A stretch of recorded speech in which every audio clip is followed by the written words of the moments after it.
من الشیطان الرجیم بسم اللہ الرحمن الرحیم الحمد للہ والصلاة والسلام علی سیدنا و مولانا و مولا الثقلین ابو الحسنین ابو القاسم محمد وعلى آلہ الطیبین الطاہرین المعصومین المظلومین ولعنۃ اللہ علی اعدائهم اجمعین. اما بعد فقد قال اللہ تبارک و تعالی فی کتابہ الحکیم والقرآن المجید وهو اصدق الصادقین وقولہ الحق. بسم اللہ الرحمن الرحیم. شہر رمضان الذی انزل فیہ القرآن ہدی للناس وبینات من الہدی والفرقان. آج کا موضوع گفتگو توبہ نصوح. کل ہماری گفتگو تھی 7ویں ماہ رمضان میں جو گفتگو کر رہے تھے وہ تھی توبہ اور توبہ کا طریقہ. آج توبہ نصوح. توبہ نصوح ماہ رمضان میں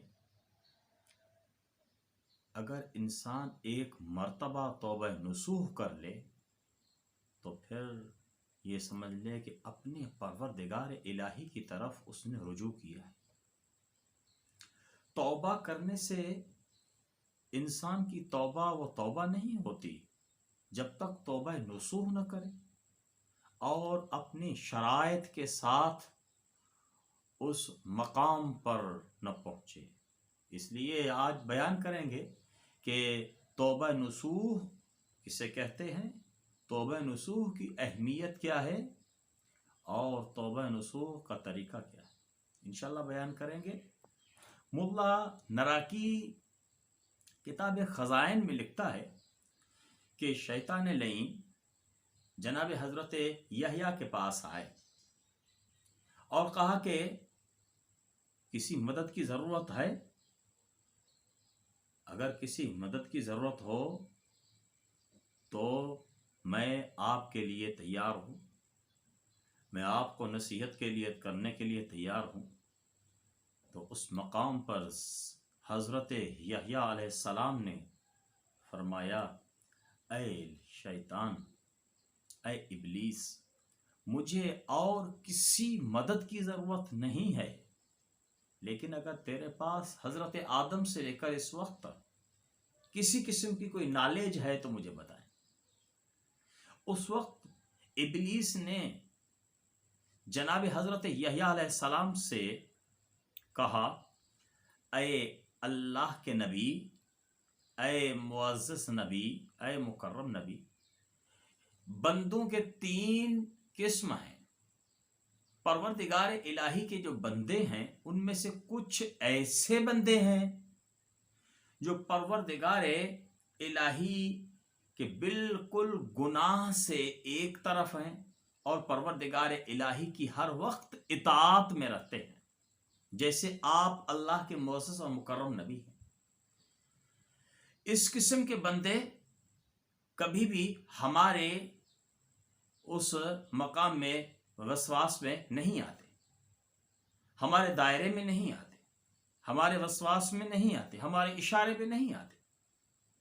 اور کچھ ایسے بندے ہیں جن کو فقط اشارہ ہی کیا جاتا ہے، وہ ہمارے ہی ہوتے ہیں، وہ ہمارے ساتھی ہیں، وہ ہمارے ساتھ ہوتے ہیں. اس لیے کسی شخص نے پوچھا کہ شیطان کیسے پتہ چلے کہ یہ شیطان ہے، کیسے پتہ چلے کہ یہ شیطانی عمل ہے، کیسے پتہ چلے کہ یہ شیطانی ساتھ ہے، یہ شیطانی معاونت ہے، یہ شیطانی ہیلپ ہے، کیسے پتہ چلے؟ تو آسان طریقہ بتایا کہ دیکھیں کہ کہنے والا کیا کہہ رہا ہے، نیکی کی طرف بلا رہا ہے یا بدکاری کی طرف بلا رہا ہے، نیک کردار کی طرف بلا رہا ہے یا بدکار کردار کی طرف بلا رہا ہے، بلانے والا کیا بلا رہا ہے اور سکھانے والا کیا سکھا رہا ہے. تجھے یہ سکھا رہا ہے کہ کیا کہہ رہا ہے یا کیسی غیبت کر رہا ہے، کیسی بات کر رہا ہے، کیسی غلط بات ہے، یہ نہیں کرنی چاہیے۔ وہ تو ایک مومن شخص ہے جس کی بات کر رہا ہے، تجھے یہ بات نہیں کرنی چاہیے۔ لیکن اگر اس مقام میں کہنے والا کہے کہ بالکل تیری صحیح بات ہے، وہ ایسا ہی غلط بندہ ہے، وہ ایسا ہی گناہ گار ہے، وہ ایسا ہی بدکار ہے، اگر کسی مومن بندے کے لیے کہا جائے تو یہی تو شیطانی وسواس ہیں جو انسانی طریقے سے وارد ہوتے۔ مختلف طریقے سے شیطان وارد ہوتا ہے۔ شیطان کے وارد ہونے کا کوئی خصوصی طریقہ نہیں ہے۔ اپنے دوستوں کے ذریعے سے، اپنے بھائیوں کے ذریعے سے، اپنی محافل میں بیٹھے جو باتیں کی جاتی ہیں، ان باتوں میں شیطان مختلف طریقوں سے وارد ہوتا ہے۔ انسان عبادت کے لیے تیار ہے، انسان ہر وقت عبادت کے لیے تیار رہتا ہے، لیکن جیسے ہی وہ تسبیح اٹھاتا ہے شیطان اسے روکنے کی کوشش کرتا ہے، کئی باتوں پہ لگا دیتا ہے۔ جب وہ نماز پڑھنے کے لیے اٹھتا ہے شیطان کئی باتوں پہ لگا دیتا ہے، اور کئی بار قرآن کی تلاوت کے لیے قرآن اٹھانے والا قرآن اٹھاتا ہے اور شیطان اپنی باتوں پہ لگا دیتا ہے۔ یہ شیطان باتوں پہ لگاتا ہے، شیطان اس کو اپنے ہر عمل سے روکتا ہے۔ کیا شیطانی روپ خاص کوئی شیطان آ جاتا ہے، خاص شکل ہے؟ نہیں، وہی ایک انسان بشر کی شکل ہے، وہ بشر کی شکل ہے جس میں وہی اس کا دوست ہے، وہ اس کا عزیز ہے، وہی اس کی محفل میں بیٹھنے والا ہے۔ ایسی بات کہتا ہے جس بات سے اس کو وہ رغبت عبادت ختم ہو جاتی ہے۔ چلو چھوڑ دیں، پھر تلاوت کر لیں گے، چلو چھوڑیں، نماز بعد میں پڑھ لیتے ہیں، چلو یہ ذکر بعد میں کر لیتے ہیں، چلو مجلس پہ آج نہیں چلتے، چلو آج ذکر نہیں سنتے، روزانہ تو مولوی صاحب کو سنتے ہی رہتے ہیں، روزانہ ہی تو نصیحتیں سنتے ہی آ رہے ہیں، چلو آج نصیحت نہیں سنی کوئی بات نہیں ہے، اگر آج روزہ نہیں رکھا، رکھے تو آ رہے ہیں مسلسل، ایک روزہ نہیں رکھا تو کیا ہوا؟ ایسے شیطان انسان کو عبادت الہی سے دور کر دیتا ہے۔ اور تیسرے بندے کیا کہہ رہا ہے شیطان؟ یہ بتا رہا ہے جناب یحییٰ کو کہ تیسرے وہ بندے جو میرے قریب ہیں، لیکن میرے جتنے قریب ہیں اتنا ہی مجھ سے اچانک فرار کر جاتے ہیں۔ یہ کیسے فرار کرتے ہیں؟ ہیں تو میرے ساتھی، ہے تو میرے ساتھ، ہے تو میرے اشارے پہ چلنے والے، لیکن اچانک فرار کرتے ہیں۔ اچانک فرار کیسے کرتے ہیں؟ پروردگار الہی کی خصوصی ان سے خاص توفیق مل جاتی ہے، اور وہ سمجھ جاتے ہیں کہ میں ابھی اس وقت جو سستی کر رہا ہوں اٹھنے میں، اس وقت عبادت میں جو میں پیچھے جا رہا ہوں، اس وقت میں نماز اول وقت چھوڑ رہا ہوں، شیطانی وسواس ہیں، میں تلاوت سے پیچھے ہٹ رہا ہوں، پروردگار الہی کی عبادت سے پیچھے ہٹ رہا ہوں، شیطانی وسواس ہیں۔ اس قسم کی باتیں جب اس کے پاس جمع ہوتی ہیں تو وہ اس شیطان کی دائرے سے وہ بھاگ جاتا ہے، فرار کر جاتا ہے۔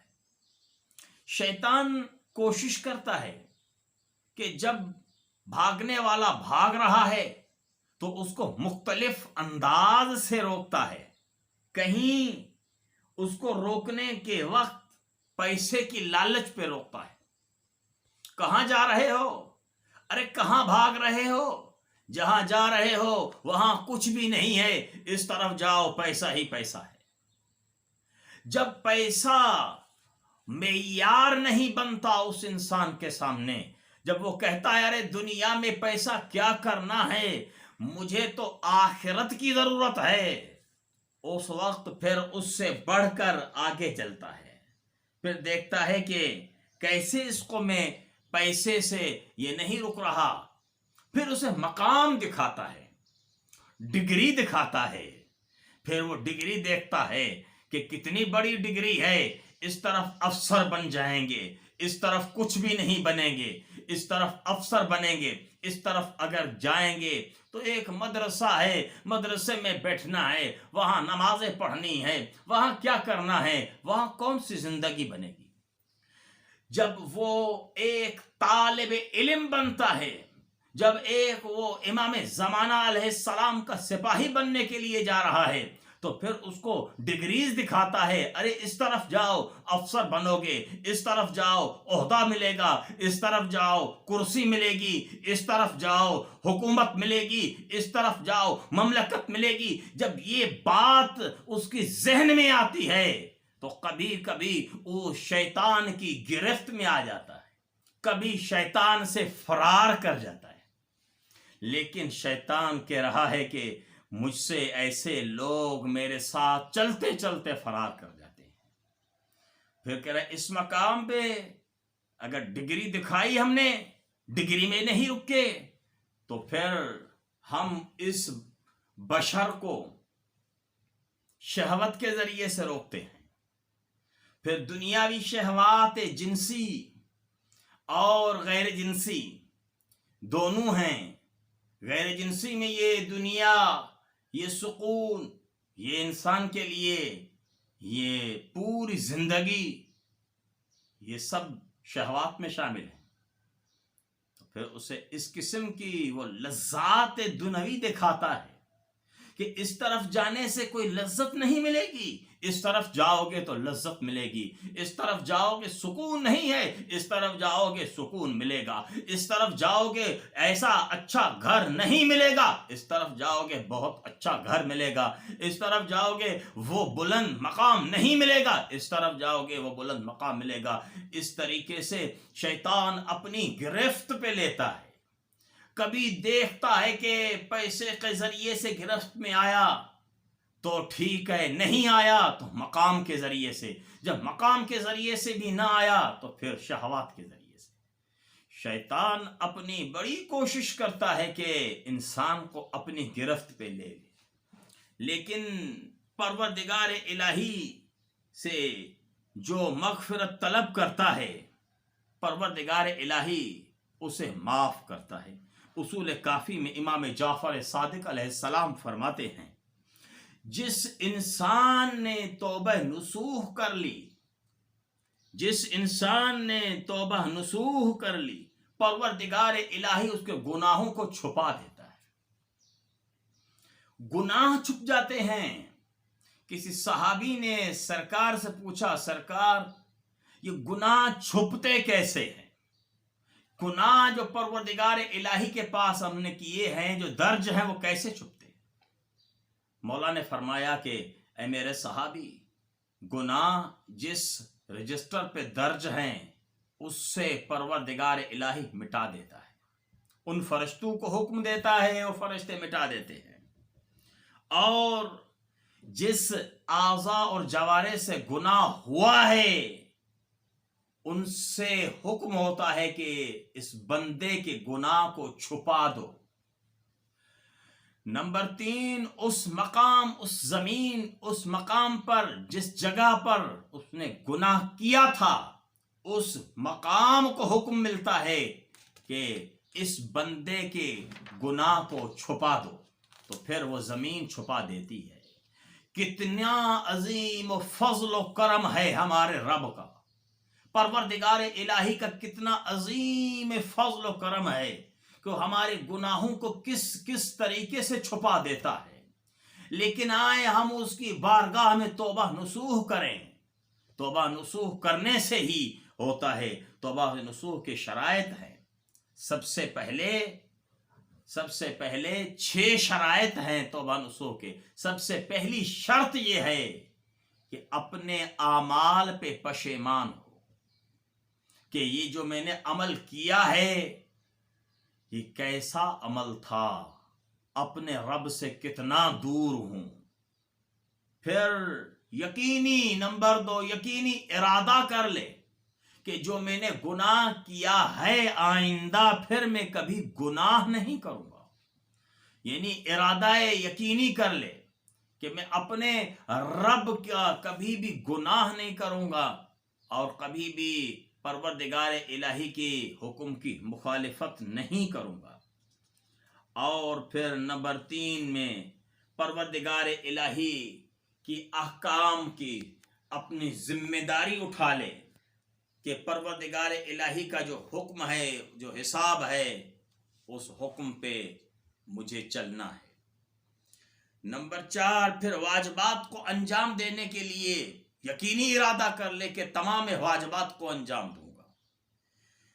پھر نمبر 5 جسم کو حرام کھانے سے جب اس نے روکا ہے تو جو کھا چکا ہے، جس سے جسم بنا ہے، اس جسم کو، اس ہڈیوں، اس گوشت جو چڑھا ہے، اس کو ختم کرنا ہے۔ پروردگار الہی کی بارگاہ میں گریہ وزاری اتنا کرے کہ وہ گوشت ہڈیوں سے مل جائے، اور پھر کس طریقے سے اتنے روزے رکھے جن روزوں سے، گریہ وزاری سے، وہ گوشت ہڈیوں سے مل جائے، یعنی وہ گل جائے، وہ گوشت جو بنا تھا، وہ شہوی جو بنا تھا پروردگار الہی کی مخالفت میں، اس گوشت سے اپنے آپ کو اتنا ختم کر کے ایک عظیم نئے سرے سے گوشت بنے جو پروردگار الہی کی اطاعت میں رہے۔ اس کے بعد جو گناہ کیے گئے ہیں، جس طریقے سے گناہ کیے تھے اور لطف لیا تھا، ایسے ہی گوشت ہڈیوں سے مل جائے تاکہ ایک مرتبہ پھر وہ لطف تکلیفوں کا بھی اٹھا کے دیکھے انسان۔ جب انسان لطف اٹھائے گا، جب انسان ایک سکون حاصل کر لے گا، تو پھر دوبارہ جب تکلیف کو بھی محسوس کرے گا تو پھر اسے پتہ چلے گا تو گناہ کتنا بد تھا۔ پروردگار الہی کی بارگاہ میں دعا ہے، پروردگارہ ہمیں گناہان صغیرہ و کبیرہ سے انجام دینے سے بچا، پروردگارہ ہمیں توبہ نصوح کرنے کی توفیق عطا فرما۔ والسلام علیکم ورحمۃ اللہ وبرکاتہ۔